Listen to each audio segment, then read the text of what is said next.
सालों बाद आरव अपने परिवार के साथ दिल्ली से उत्तर प्रदेश के एक छोटे से गांव रामपुर खेड़ा लौट रहा था। उसके दादा की मौत के बाद ये पुरानी हवेली उसकी जिम्मेदारी बन गई थी। हवेली बड़ी और भव्य थी, लेकिन सालों की उपेक्षा और समय के साथ ये खंडहर जैसी हो चुकी थी। उसका बड़ा बड़ा आंगन, टूटी फूटी खिड़कियां, ऊंची ऊंची दीवारें और बीच में एक पुराना झूला जो अब जंग लगा और टूटा हुआ था, पूरे घर की एक अनोखी पहचान थी। आरव ने सोचा, किसी दिन इसे ठीक कराऊंगा और फिर से परिवार की खुशी लौटेगी।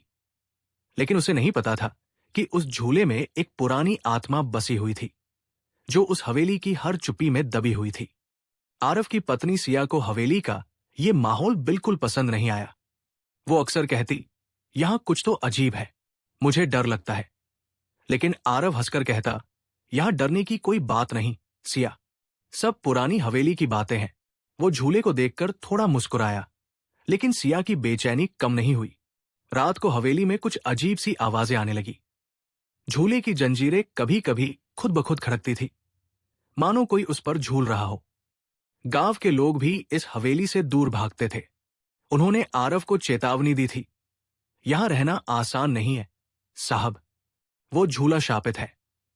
हवेली में आने के बाद पहली रात ही आरव और सिया को कुछ अजीब सपने आए।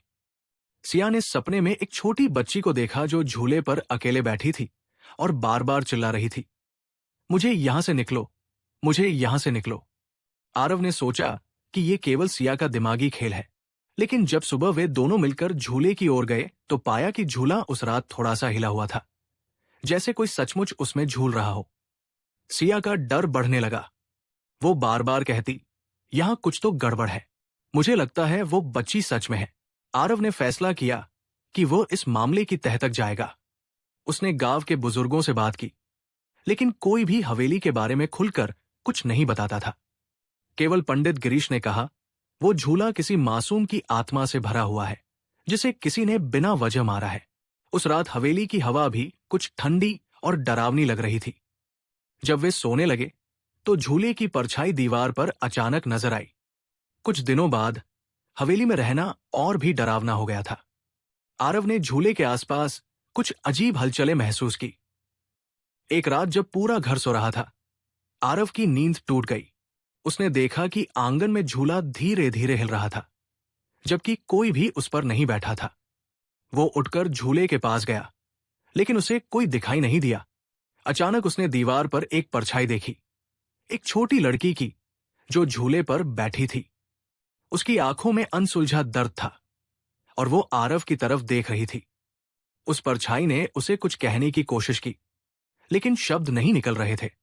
आरव डर के मारे पीछे हट गया, लेकिन उसके मन में जिज्ञासा भी बढ़ गई। वो जानना चाहता था कि वो बच्ची कौन थी और उसकी आत्मा इस झूले में क्यों फंसी हुई थी। अगले दिन उसने गांव के पुराने इतिहास की किताबें खंगाली। पता चला कि लगभग 50 साल पहले उस हवेली में एक मासूम बच्ची अन्या रहती थी, जो इसी झूले पर खेलते हुए गिर गई थी और उसकी मृत्यु हो गई थी। लेकिन गांव में कुछ अफवाहें थी कि यह कोई दुर्घटना नहीं, बल्कि हत्या थी। आरव ने तय किया कि वो सच्चाई पता लगाएगा, चाहे जो भी हो। आरव ने पंडित गिरीश से मिलने का फैसला किया, जो गांव के सबसे बुजुर्ग और जानकार व्यक्ति थे। पंडित जी ने हवेली के इतिहास को विस्तार से बताया। उन्होंने कहा, यह हवेली तुम्हारे पूर्वजों की थी, लेकिन इसमें एक बड़ा काला रहस्य छुपा है। उस झूले पर बैठने वाली बच्ची अन्या की मौत एक साधारण दुर्घटना नहीं थी। उस दिन हवेली के नौकरानियों में से एक ने उसकी हत्या कर दी थी, क्योंकि अन्या ने कुछ राज जान लिए थे। पंडित जी ने बताया कि अन्या की आत्मा उस झूले में फंसी हुई है, क्योंकि उसके लिए न्याय नहीं हुआ। वो हर रात झूले पर आती है, अपनी पीड़ा का इजहार करती है और उन लोगों को चेतावनी देती है जो हवेली के राज को खोदना चाहते हैं। आरव का मन भारी हो गया। उसे लगा जैसे वो उस बच्चे की मदद करने के लिए कुछ करना चाहिए। पंडित जी ने एक प्राचीन अनुष्ठान का जिक्र किया, जो आत्मा को मुक्त कर सकता था, लेकिन इसके लिए खास वस्तुओं और गांव के कुछ लोगों की मदद की जरूरत थी। आरव ने फैसला किया कि वो सिया और गांव के लोगों के साथ मिलकर इस अनुष्ठान को अंजाम देगा। जैसे जैसे आरव और पंडित गिरीश ने अनुष्ठान की तैयारी शुरू की, हवेली में घटनाएं और भयावह होती गई। एक रात जब सिया अकेली थी, उसने महसूस किया कि कोई उसे बाहर से देख रहा है। अचानक झूले की आवाजें तेज हो गई और हवेली में ठंडी हवा का झोंका आया। सिया डर के मारे कांपने लगी। फिर अगले ही दिन से सिया का व्यवहार बदलने लगा। वो चुप रहने लगी, बिना वजह रोने लगी और बार बार कहती, मुझे यहां से जाने दो, मैं इस झूले की। आरव ने महसूस किया कि सिया पर उस अन्य की आत्मा ने कब्जा कर लिया है। आत्मा अपनी पीड़ा को सिया के माध्यम से प्रकट कर रही थी। सिया का मन और शरीर धीरे धीरे झूले की आत्मा के प्रभाव में फंसने लगा था। आरव ने पंडित गिरीश से मदद मांगी, जिन्होंने कहा कि आत्मा ने सिया को अपनी गिरफ्त में लेने के लिए पूरी ताकत झोंक दी है। इसे रोकने के लिए तुरंत अनुष्ठान करना होगा, नहीं तो सिया हमेशा के लिए उस आत्मा की हो जाएगी। आरव ने हिम्मत जुटाई और गांव के कुछ भरोसेमंद लोगों के साथ अनुष्ठान की तैयारी तेज कर दी। अनुष्ठान के दिन हवेली में एक भयावह माहौल था। आसमान काला मोर्चा था और हवा में कुछ अजीब सी गंध थी। जैसे ही पंडित गिरीश ने मंत्र पढ़ना शुरू किया, हवेली के हर कोने से अजीब आवाजें आने लगी। चीखें, हंसी और फुसफुसाहटें। झूले पर बैठी आत्मा का प्रकोप चरम पर था। उसने हवेली के दरवाजे तक जोर से ठकठकाना शुरू किया, मानो आरव और उसके साथियों को डराने की कोशिश कर रही हो। सिया की हालत दिन ब दिन बिगड़ रही थी। उसकी आंखों में एक अजीब चमक थी जो मानव जैसी नहीं थी। आरव ने दिल तोड़ने वाली हिम्मत के साथ पंडित जी के साथ मिलकर अनुष्ठान पूरा किया। कई बार ऐसा लगा जैसे आत्मा जीत रही है, लेकिन अंततः वो धीमे धीमे कमजोर पड़ने लगी। अंत में झूला जोर से हिला और एक गहरी चीख के साथ आत्मा हवेली से बाहर निकली और एक तेज रोशनी के साथ गायब हो गई। सिया बेहोश हो गई, लेकिन जब वो होश में आई तो उसके चेहरे पर एक शांति थी, मानो किसी ने उसे बड़ी मुसीबत से बचा लिया हो। अस्तित्व की सीमा पर खड़ी आत्मा की मुक्ति का क्षण था।